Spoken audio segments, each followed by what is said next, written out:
Hey, welcome to Grind and Flow, the creativity podcast. I'm Chuck Moore, and today we're talking about the businessy side of creative life with Craig Johnson, co-founder and president of Matchstic, an Atlanta-based branding agency with a stellar track record of empowering clients to be radically relevant. Their term, which in itself is very compelling, I think.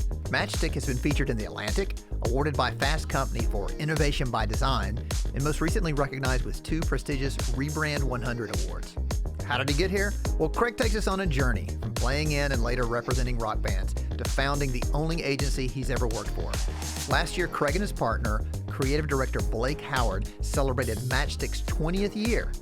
And in case you're wondering, 20th anniversary gift is either platinum or fine china. I had to look that up, FYI. Meanwhile, Craig and I talk a bit about how they've kept that partnership flourishing and also how, according to Craig's bio, they stay passionate about helping organizations live out their authentic identity and equipping creative professionals to produce work they are proud of in an environment they love. Sound good? Then let's get up in it and ignore some minor audio issues towards the end, but otherwise, that's all you need to know. Let's go. We hear this word a lot, but what the heck is branding and pretend I'm 8? Yeah, or I'll pretend you're my father who has a really hard time understanding what in the world that I do. So I'd say at the end of the day, branding is a reputation, and people have reputations, companies have reputations. People, we decide in our own head, probably most of the time subconsciously, who we want to be and what we want to be known for, and then we act that out.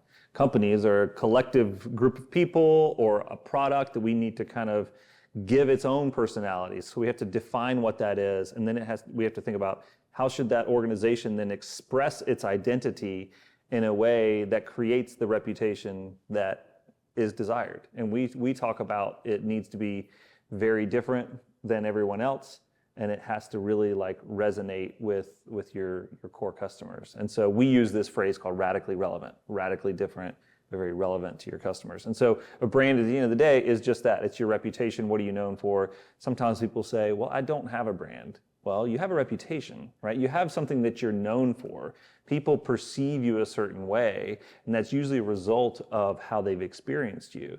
And so the question is the reputation that you want to have, the reputation that you do have? And if they're aligned, then you have the brand that you want. If it's not, then we got to think about how do we need to change the way that we behave, the way that we look, the way that we sound in order to then achieve the reputation that we want to have. So does that satisfy your dad? I have to use a lot of different examples. So he's a BMW motorcycle guy, and so I'll say things like, there's a reason why you buy BMW motorcycles and not Harleys, right? Because BMW stands for something that you connect with, even if it's subconsciously. But let's try to unpack that and break that down. And BMW is all about, historically the ultimate driving experience, right? And so all their ads are about what is it like to drive in a cool place, or it's showcasing the driving experience versus some, Volvo historically would do safety or something like that. We were talking earlier that ironically, you're not keen on personal branding. Is that accurate? Or is that yeah, I don't like the term personal branding, and I think that there can be, and maybe I'm just triggered by something in it, but something in it triggers to me that smells of inauthenticity. And I think sometimes, we want to be true to who we are, and so the idea of like, well, I want to become something, I need to create this different version of myself in order to satisfy everyone else out there and to achieve a goal versus like really feeling like I'm in alignment with myself. I realize that those two things aren't mutually exclusive per se, but maybe it easily takes me down a path of trying to play a game as opposed to trying to like be comfortable in my own skin and be who I am and come from that place. What are some methods that you get to help clients envision what their brand should be, to help them define that? Yeah, there's a lot of different exercises that we go through. It's all ultimately about saying, what do we want to be known for? So an example could be, we would do like a coat of arms. We say, all right, what are the 4 images that would best represent, who we are, or the 4 words that would best represent what we're going to be known for on our coat of arms? Because that really is it's almost like one of the original brands. In fact, we have a big American flag up here. I like talking about country flags. That's brand identity. It's a couple colors and shapes, but what does it really actually mean? Well, it means a heck of a whole lot, right? Like I can be on the other side of the world and have a United States, flag on my backpack, and people know a lot of what they need to know about me just by seeing those shapes and colors. And I think it's the same thing for organizations, but there's so much, over time, did the flag make the country? Does the country make the flag? Ultimately, the country makes the flag, but the flag represents the country, and it should represent it in the right way. And so I think it's really the same with companies. There's lots of fun exercises that we can go through, but ultimately it's asking yourself questions like, hey, who do I want this to matter to? What do I really want to be known for? What is the kind of personality that I want to go out with? And why does this actually matter to people? You could dive into thinking about, what are the mindsets and needs and desires, functional, emotional, that group has, and how do we help speak to that? But ultimately, it comes down to questions of identity. This is why I say there's a difference between branding and marketing, and we can debate that it's all kind of part of the same thing. But I like to say that branding is about who are you, what is that identity, what are you known for? And then marketing is more, what are the tools and channels that you're going to use to try to spread the word and build awareness and get people into the buying process.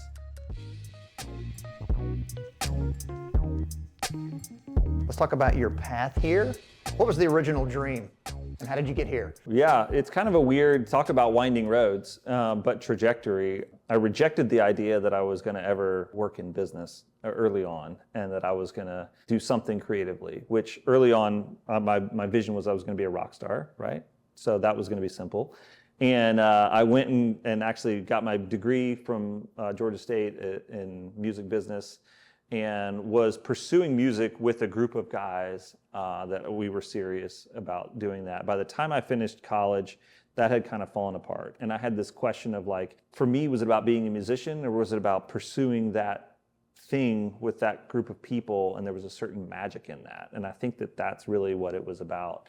Then I had been working at an artist management company managing rock bands. So I kind of made a little transition from, and I was the guy in the band who wasn't a great musician, but I was good at managing all the business of it. So I transitioned to kind of working on the business side of the music business and being the business arm of the artist. And I love doing that. After a few years, I wasn't sure that was an industry I wanted to be in long term, but I did love what I did. So I thought, well, maybe can I apply this to some other creative profession? And ultimately I started working with different graphic designers and photographers under a similar model of let me run the business and you can focus completely on the creativity. And Blake was my business partner now, was one of those people that I was working with, and there was a lot of momentum that he and I had that was growing, and we ultimately kind of just went all in to start Matchstic together.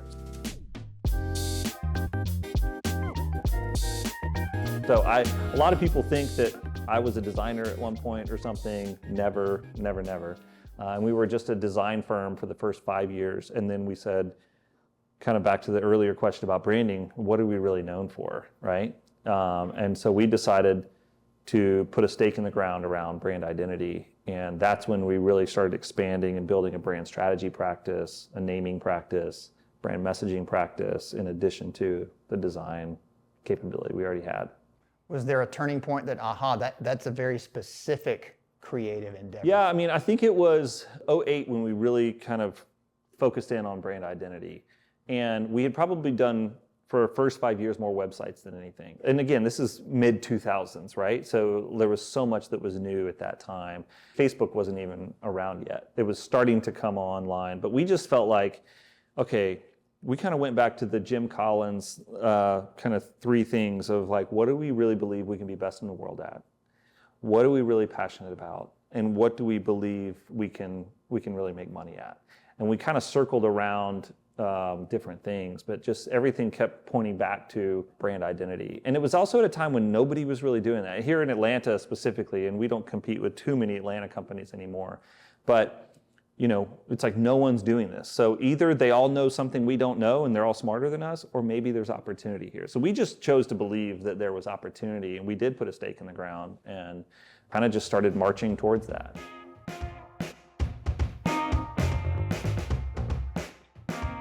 Getting back to the music transition, are there any Spinal Tap moments that you said it fell apart that illustrated to you, okay, this isn't working out? Well, it was, again, I really had this moment of like, I was a bass player. And I don't know how to explain this other than like when the four of us played music together, there was a certain magic. And if you have a group of people that you've ever done something with and while you're doing it, you just kind of pinch yourself because you feel like there's something magical about this that cannot be explained. That's what I experienced. And when I experienced that, I just kind of dropped everything and said, I'm going all in on this. And so when essentially one of those folks decided to take a different path, we tried to replace him, and it wasn't the same magic. And I really asked myself the question of like, do I really see myself as like just a for-hire bass player? Do I love playing the bass that much? I didn't love playing the bass that much. I loved doing things that were magical. And honestly, when Blake and I started working together, and to this day, there's a certain magic to he and I working together. It just is easy. It doesn't feel hard. Things just happen. There's a mutual give and take and respect. And so it's almost, that sounds like a very almost spiritual thing, but it kind of is to me. It's like I've only experienced it a few times, obviously with my wife as well. It's like I'm not even going to try to explain this. It just is, and it works, and I'm following it. Real quick, who's your business partner and what does he do well that you don't? I've heard you talk about Yeah, so Blake Howard, he's the creative director. I'm kind of the business arm. He's the creative arm. And he was an amazing designer when we first met, but he also, I felt like, grasped and had the business side of things and was willing to lean into that more than a lot of the creatives that I know. And we have a great partnership because neither of us really want to do or can do the other person's job, and so we rely on each other a lot, and we have a lot of mutual respect. We also happen to have a lot of similar values, and family plays an important role in both of our lives. And so it doesn't mean that we've never worked an evening, but like it's very rare. You know, the role of work is very similar in each of our lives, and we kind of both know when to defer to the other, and it just works out great. And he has a great podcast called A Change of Brand, where he tells rebrand stories. He just released a book called Radically Relevant that kind of unpacks a lot of our thinking. He's got his first podcast is called The Creative Rising, that is a series of topics for creative professionals. If they want to dive into that can be really helpful. So he's more the public face of the work and the thinking of Matchstic, and I'm more so kind of behind the scenes trying to run the business.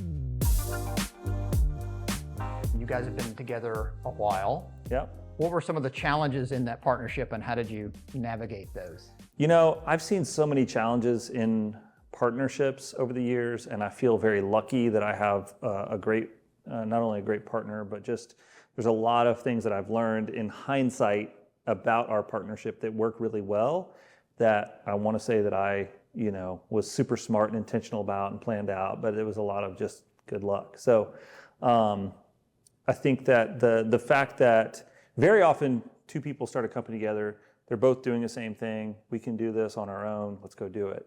But I think better partnerships are ones where people are not doing the same thing. Like I said, I run the business side of things. He runs the creative side of things. Neither of us, there's no desire or jealousy or competition between what either of us do. And that can happen so easily, very naturally, not intentionally, but you have two people that do the same thing. Inevitably, somebody's going to be a little bit better than the other. And there's probably a tolerance for a small bit of that, but there can build a gap, and then that is a challenge to work through. And I've seen that happen. And like I said, I think earlier, not only do we have very complementary roles, but we have similar personal values, and the role that work plays in our life is very similar. It's not like one of us is hitting the golf course at 2:00 every day and the other one's working until 10 p.m. We both kind of work a normal 40-hour work week and spend time with our families, coach soccer teams and things like that. So it tends to work well.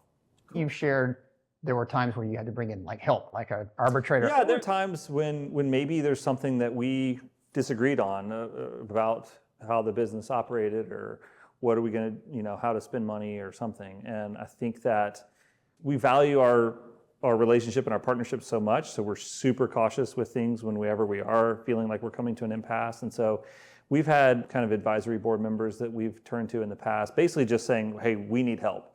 Let's get somebody that we know is not biased towards either of us, that knows both of us and our situation and our heart, and help us kind of navigate and think through this. And so the few times that that's come about, we've worked through it relatively quickly, because somebody comes in and says, okay, here's how I think you should think about this situation, feel very confident and explain it to you. And then we say, okay, we're going to do X, Y, Z in this situation. And then we can both move on. We're still both working in the first agency that we've ever worked in.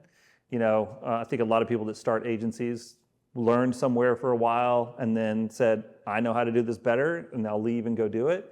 So I feel like we never knew how to do it better. So I feel like we were kind of on this constant journey of constantly saying, okay, there's a lot of things that we don't know. So let's just ask a lot of questions and see what we can learn. And I think that that's kind of woven into the fabric of how we think about things. There's no specific way that no one should question. So is it scary to ask for help? I know sometimes for me, or a lot of people, it's hard to ask for help. I mean, I think it is, but I think we also care more about succeeding than not asking for help. There's a lot of things we still have to learn, and there's a lot of things that we have learned. I mean, there reached a point where we said, hey, okay, we need to give ourselves credit. We do know a lot of things about what we're doing here, and we can establish some things and set some rhythms and some processes that we know through our own testing and validation and seeing what works elsewhere. This works, let's do it. But also not being so rigid that we think there's never another way to think about this. In fact, anytime someone new starts at our company, one of the things I want to impart to them is like, hey, we're doing it the way that we've probably done it for a very long time. You may see things and you may have ideas about how to improve what we're doing or how to change something. And while I'm not going to guarantee that we're going to make some sweeping change based on one person's recommendation, but we can't be so cocky as to think we're not missing anything. So please, and it's hard for us to have fresh eyes at this point and actually see it, from a newcomer's perspective. So a newcomer has that, unique gift that I don't have. I'm cursed with too much history and knowledge. So how do I leverage that through someone new who's starting? Well, I think with culture, it's about defining certain aspects of what do we want the culture to be about. And then there's what are the rhythms that we have that will enforce that. A lot in business is about what do you celebrate and what do you tolerate. And that will really help define your culture. One of our core values is around inviting critique. That's one of our guiding principles. And so maybe if there's someone who has a hard time receiving critical feedback, they're not living out that value of inviting critique, or always get better, or respect and honor everyone, or make it plain smart is another one of our guiding principles. So you want to be able to point back to if something's not working, it's not just because, this person's just very different than me personally. It's like, no, they're not living out, these principles in everything that we do. Any tips on giving constructive feedback, and also, even more importantly, how to receive? Yeah, receiving is just about asking for it, I think, because it's hard to give someone constructive criticism, but if they ask for it, then that's why we say invite critique. And so I think first and foremost, it's on me to ask for it. And then secondly, I had a client who, he ran this innovation group at Coca-Cola. He had this great thing they would say, can I give you a gift? And the gift stood for good intention feedback time. And so it was saying, feedback is a gift, and I'm doing this with good intentions. And so I always really liked the posture of that. I'm not wanting to tear you down with this. I want to actually build you up. I want to challenge you in this, but also be supportive at the same time. How do you encourage candid feedback as a boss, as a manager? Yeah, I think just asking for it. I think over time, people are going to see how I respond to it. So if I welcome it and encourage it and thank people for it, hopefully that lets them know it's safe to bring it to me. And hopefully, I think it's most importantly my job to set the tone for the culture, and that can cascade down. And so I think ultimately it's just me having to live that out over time. The experiences you had in music, in bands, and also managing bands. Yeah. Are there any lessons that you draw from that time that you apply to your business? Yeah, I think so. I mean, when I was studying the music business, they always talked about the music is nothing without the business, and the business is nothing without the music, right? And I really love that it's not, we can't let this place become, so focused on the creativity that we're not thinking about the business, or so focused on the business that it's compromising the creative and artistic expression of what we're doing. And so I think that was really helpful. The two equally need each other. The boss that I worked for, Andy Levine, he had this phrase where, like, working in the music business, there's always this game of like the record deal and working the business side of things. And he would always simplify it for me and say, no fan, no band, right? So it doesn't matter how great you are at navigating the business side of things. If you're not getting fans, it doesn't matter, right? And then on the flip side of that, if you can gain a lot of fans, then you're less reliant on all the business people, and they're coming to you while you have leverage, right? Because you've built a close connection with the fans. And one of the Sister Hazel was the band that we worked with that had some big radio hits in the late 90s, early 2000s, and they are still going today, which is an amazing long career that they've had, but they would still have programs where they, reserve 10 spots on the guest list every show for what they called Hazel Virgins, right? And then, like, if a band that's made it, but they're still saying, how can we every single night gain 10 new fans? And we're gonna bring them backstage and meet the band beforehand and afterwards do this thing. And so just constantly having that mindset of connecting with fans. And I think that really resonates with me too. Like, I can think about all the business side of things, but at the end of the day, it's about doing good work and making good connections and building these kind of, raving fans as customers, and they're gonna tell other people and come back. And it really just simplifies things in a great way. What's the worst gig you either played or managed? I was playing in a band, and we did a show one time that one person showed up to. And we were like, well, this is what it is, but let's give this person the best show that they could have imagined. And we actually got like a letter from that person a couple years later, and they were like, I was going through a really tough time, and you guys were so great at, connecting with me and giving a great performance. And it was just like so meaningful that even if it's just one person, how do you give it your all? Thank you, Craig Johnson. I really enjoyed that bit about his band playing their best for only one person and making an impact they couldn't possibly be aware of at the time. I mean, even if you're not a performer in the artistic sense, you've got a loved one, friend, client, a boss, partner, whose life you can positively impact by keeping them top of mind and giving whatever it is your all. No fan, no band. It's short, it rhymes, and therefore it must be true, right? And for more Matchstick branding know-how, check out the book Radically Relevant by Craig's co-founder Blake Howard. Blake's also host of Matchstick's podcast, A Change of Brand, about the world's most loved consumer companies and their rebrand glory, drama, or disaster.